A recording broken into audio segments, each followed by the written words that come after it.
Don't forget to change the fluid on your recovery bucket every 3,000 CFMs. Back in '99, my journeyman showed me how to use the recovery bucket. Once you're hooked up to everything and you see you got pressure, you just take this in and you throw it in your bucket. Then you open up your valve and you wait. I'm just messing with you, that's just nitrogen. For real though, don't do that unless you want to go to jail, get heavy fines, all the above. That is how it has been done. I have seen it done. As you can see, we just have the short hose on here. So we are recovering the refrigerant from this, and we are using our bucket of water, but for a different reason.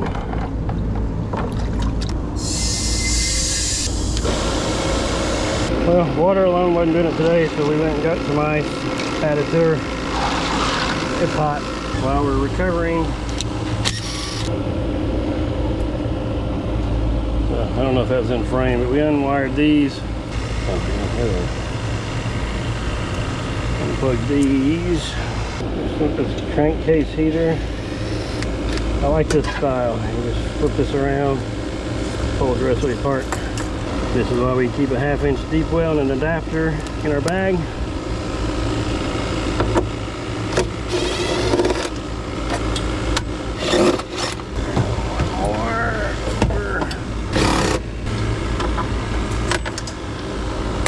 So this compressor was changed like 9 months ago, so it didn't quite make it a year. So we're going to check with acid. I've only ever had one of these turn positive on me. Normally it's because they're used when the compressor's already failed and it hasn't been churning the oil with the refrigerant for a while. We'll see what this one says here. Alright, so there is no change in color, but again, it's not been running, so I don't trust it. I don't know if we could reuse it again later. We'll find one that's actually got acid in it for sure. We'll see what it says. We're -4. So I'm gonna push a little nitrogen into it here. Push a little bit of nitrogen up here. Since I'm gonna be welding here, try to get some of the air and gas away from this area. And we'll purge it back out here on this side. This one's a little close to where I'll be heating, so I'm gonna go ahead and take out the Schrader. I always cut my rags into 1-inch strips. Makes it easier to wrap around and hold itself in place. Like so. Also, anytime you're welding, use some safety glasses. You never know when there's a pocket of pressure in there and you're heating it up, making more pressure, and then it's going to blast out hot solder everywhere, or oil.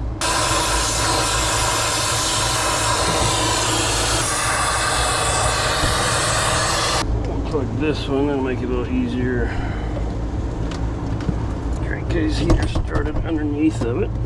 That way when I lift up on this, crankcase heater's already under it. Out of my way. One of the greatest inventions ever.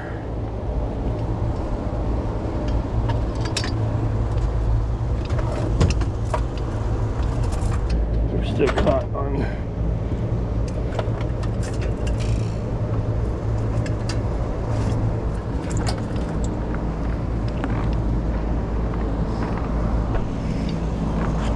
We're gonna rob these boots. That centerpiece pulls out. Wherever boot pulls out. This also stops you from squeezing your bolt down so tight that you negate the rubber vibration elimination. Now for the fun stuff. We're going to try to lean it forward here and see if we can get some oil out of the compressor. Doesn't take very much. This is POE oil. It has refrigerant trapped in it, so as that refrigerant's expanding, you can see it bubbling up. Chemistry was always fun in school. With these Sporlan test kits, you test the oil for acid. You have 2 of these. One is for mineral and AB oil. The other one's for POE oil. You're only going to use what you have. We have POE oil. We take the contents for the oil type we're using and we dump it in here.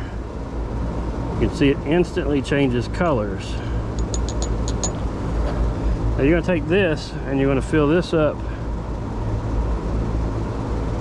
with your oil. That just measures out the amount of oil it needs. And as we pour it in here, we really don't want it to change colors.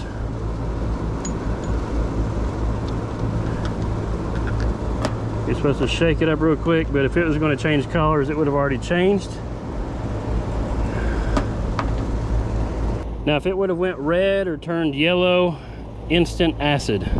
So had there been acid in the system, we would have installed a suction line dryer. You're supposed to come back and change these after a few weeks. No one ever does. And we would have flushed the system out with some RX-11 and then a whole lot of nitrogen purging.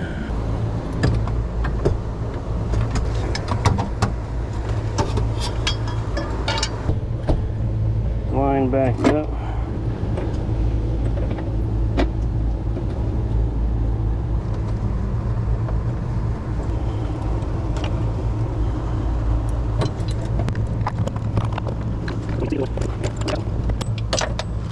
Ow!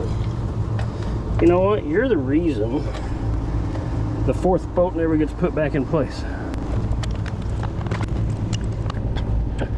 The other three lined up. All right, come here. Damn you.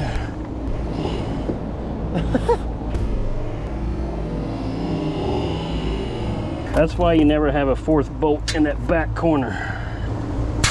No, that's true.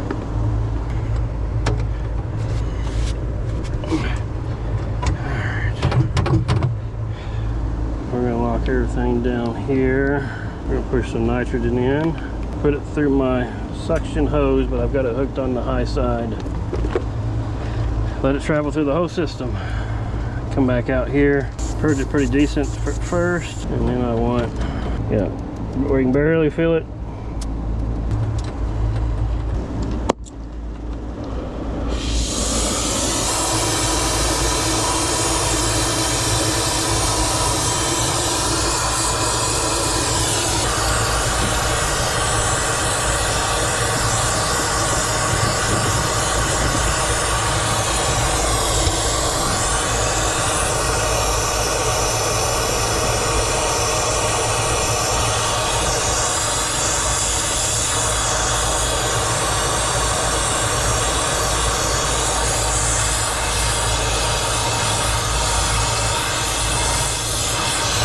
The purpose of flowing the nitrogen while you're brazing is so you avoid all this black stuff on the outside of the copper.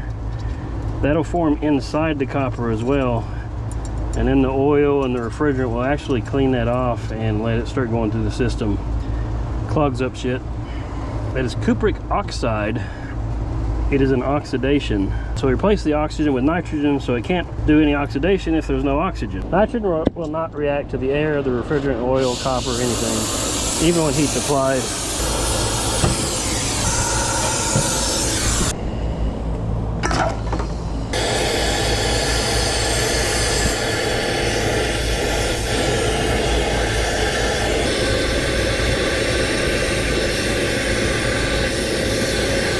So we're ready for vacuum.